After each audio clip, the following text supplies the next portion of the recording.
Michael, I've noticed you've been neglecting your chores and responsibilities lately. Is everything alright?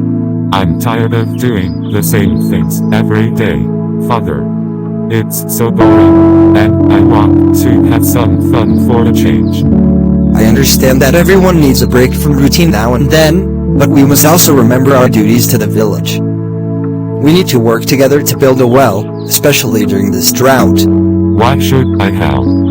It's not like it's my problem. Let someone else take care of it. Michael, we're all part of this community.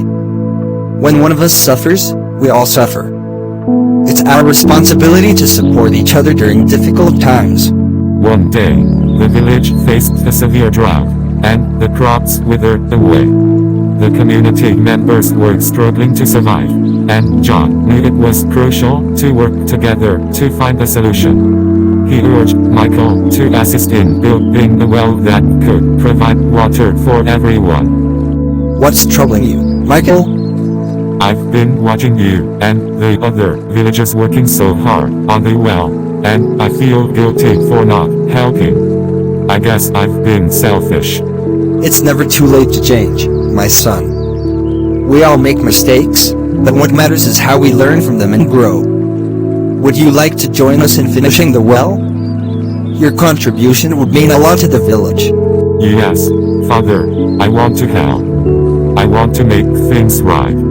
I'm sorry, Father, for not listening to you earlier. I now understand the importance of being responsible and helping others. I forgive you, Michael. Sometimes, we need to experience things ourselves to truly understand their significance. I'm proud of the person you've become. From that day forward, Michael became a devoted and responsible member of the village.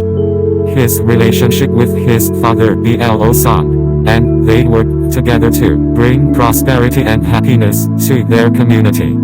The moral of the story is that even in moments of disobedience, love, patience, and understanding can guide someone to realize their mistakes and embrace positive change.